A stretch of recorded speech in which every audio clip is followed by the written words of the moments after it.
gabadheena Soomaaliyeed Ramla Ali maanta adduunka dhan ay ka yaabsatay tay ka dhigtay Mareykan basic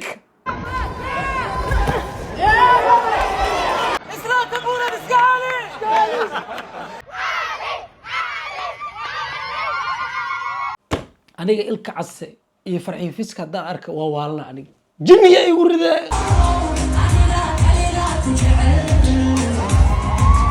aniga kaliya ku jecel ilka case xawad salaaxis loo galay waa khayro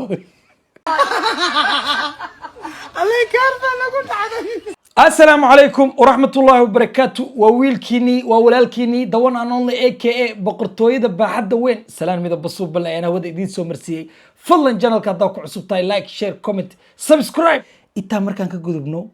ما انتاي وحان إدين هاي رياكشن بوقي سوات لين عيا بدن تابناي gabadheena Soomaaliyeed Ramla Ali maanta adduunka dhan ay ka yaabsatay tay ka dhigtay Mareykan basic bal hal mar ila daaba guusha maanta sumcadda Soomaaliyeed ay sare ugu qaaday Ramla Ali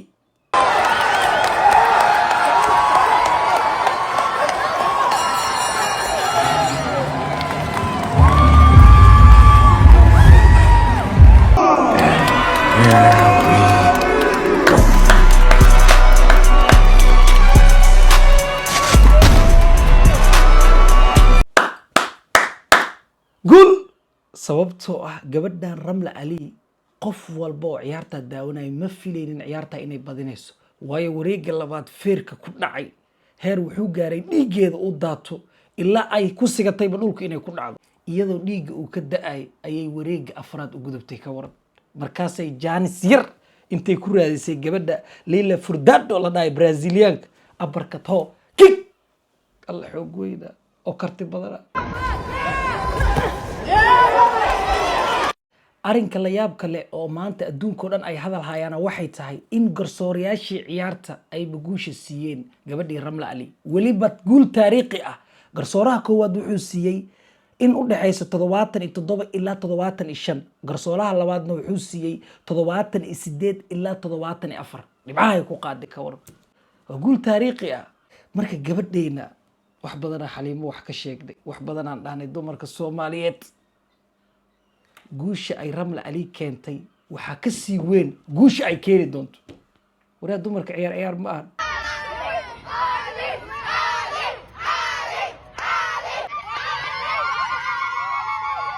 waxa kaaga sii daran gabadhani waxa lagu leeyahay 9 jeer oo isku xigtay badisiya lagu dhahay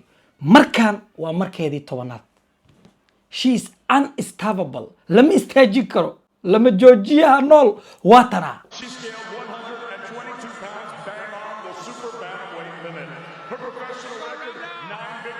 muuqaalka aad dareenkayga u kiciya waxay tahay gabadhani siday Soomaalinimada ugu weyn tahay bal hal mar ila daawo Ramla, great to see you, and I couldn't help but notice at the press conference of all the fighters up here, you have one of the loudest and largest fan base.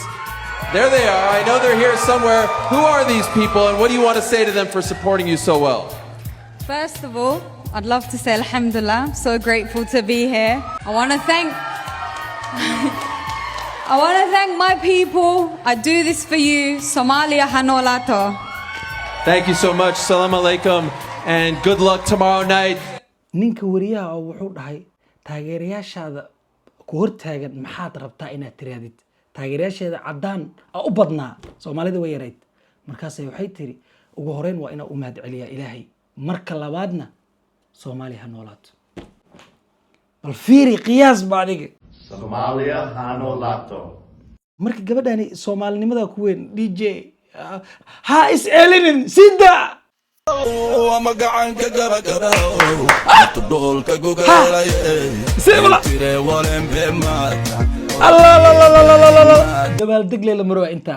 sababtoo annaga faarax hadaan aan Xaliimo guusheeda waa jecelnahay dumarka waa la kaftanaa mooy kama kaftano wariya stage iyadoo saaran saa u bururnay fiiri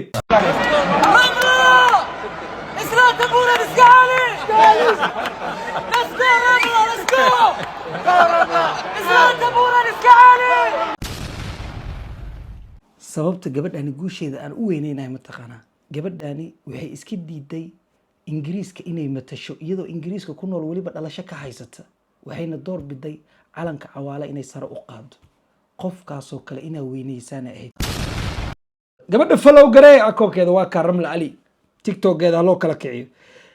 muuqaalka xiga aniga ilka case iyo farxiin fiska haddaan arka waa waalna aniga jinniya igu ride arku waayaa naga qabto farxiya siida toronto tay ka dhigeena haye lamo si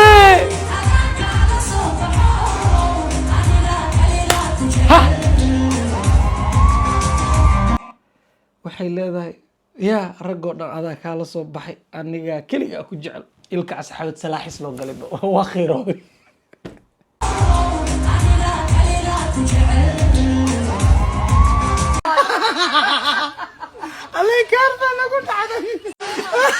waxaa igu daran dheesha se iskula heleen yaa teembada inta ka keen isi hoobala isi labadan jiniya igu riday kanada waa qaseen kuwaan ilka case yaa anaga keligaa ku jecel markii la dhahay intuu hadallo romantic ah ku jawaabi lahaa annaga loo meeg noo qaatay jaakadii tuur fanyo furr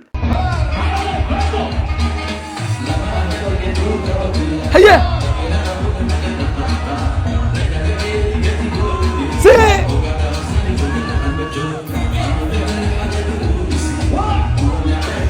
haye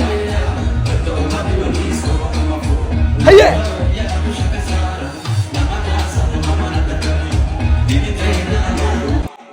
ilka casow walaalow annaga horumarkaada ma ka xumin waa ku jeednaa waa lagu ammaanay laakiin maxaa noogu digane ya maxaa annaga noogu digane oo aad loo leedahay hadalkan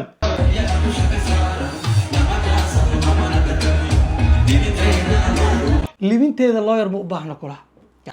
libinteyda aniga lawyer ma u baahna ilka casow horumarkaada kama xumin labadan hadday is helaan aniga xaqiiqatan cirkan gala naxliga ruuxiga dhaqiya laabtayda nadiifiyo kuwaana ma damaan mana laga xiiso aniga hal midaan la yaabay ilka casow markuu ingiriiska imaanayay farxiya isoo wacday waxay tiri warniyow ninkii ilka casaa imaanayay qurux ku dhiglo aan soo dhaweyno haye intay joogtaan aroos hebel arooskii aan ku tagay arooskii markaan soo galay suudaan wati anoo istaagtaagay agtooda taagan muusigada markii la shiday arooskii waxaan ka soo baxay anoo buumo bes wato jiniya igu riday jini dharkii meelaan ku tuurayba ma ogin muuqaalka xiga gabadhii Natasha ahayd waa ku daysi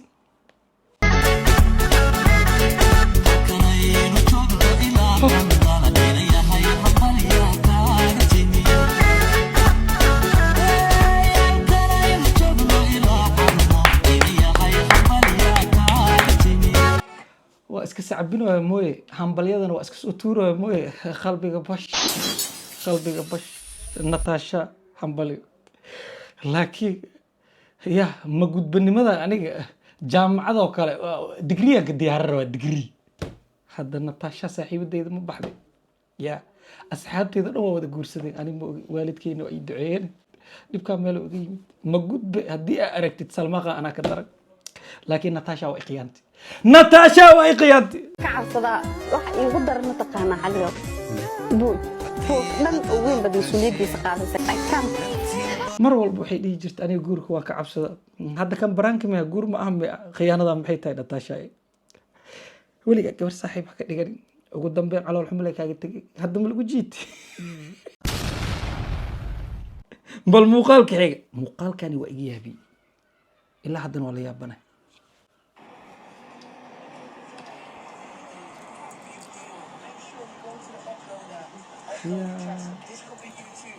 Auntie,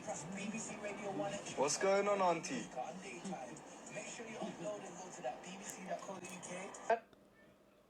qofkani muuqaalkan soo qaatay wuxuu ku soo dul qoray fartuun dhufayd oo baluun cabays bal edabdarada intaa la eg ka waran gabadha aniga aqoon baan u leeyahay fartuun dhufayd xitaa familigeeda aqoon u leeyahay waa gabar sharfoon she is a wife material yeah she is better than 5 shankaroon she is gifted and talented from the heaven qof ilaahay barakeeyey waay gabar sharfoon waay marka aniga xumaatadan gabadhaani maalintay aroosto ilaa hadda lala daba taagan yahan aan la yaabanahay mar la dhaha lacagay naga xaday mar la dhaha waa kana howlaha maraakiibta cirkay ku jirta war gabadhan awoodeeda waxa ma dhamo fartuun hilibaa dafi mooye 19 jir waa waxa ma jiidi karto waxa qof weyn leh ka bixi karo alaabta gabadha sii daay muuqaalka xiga war gabadhii Atriisha baadi ahayd maxaa ku dhacay waaba yaabana ilaa hadda social media soo qala baan la nacay wallahi because marka magac leedahay wax badan baa iska ilaalinaysaa magacaaga ilaalinay haddii lagu furay haddaa jabtay haddaa dhimatay haddaa wax tahay cidna kaama warhaysaa inta liisoo waxaa maxaa leedahay haddaa ilmaha yarta mani lacagta inay hadlayso maanta wallaahi ilma anaa dhalay inaa lacag ka bixinayn waa haysan kartiin nimayo qofka biniaadanka intuu nool yahay ayaad cafis weydiisan kartaa laakiin mar hadduu dhinto wallahi wax ku cafinayo male gabadhan iska kii cafiye dheh waayo gabadhan aad baa loo dulmiyey zaa'id war hal mar xataa maahan dhowr sana dulmigan lagu haya qofka biniaadanka ah inaad dulmisidna ilaahay danuubta uusan cafininay ka mid tahay haddana hal midaan la yaabanahay waay ragga Soomaaliyeed marka ay gabadha la joogaan ay iyada iyo awlaadaba u daryeelaan markay gabadha ka tagaana ilmahoodana ay u deeriyaan gabadhiina ay ula ficiltamaan aniga taa dhaqanka aan fahmi waayo gaal aan diin islaam haysana wuxuu ku leeyahay ladies first dumarka la ixtiraam what about adoo muslim ah og suuratu nisaa inay dumarka ku soo degtay oo ilaahay soo u karaameeyay ah xaqeedana lagu sheegay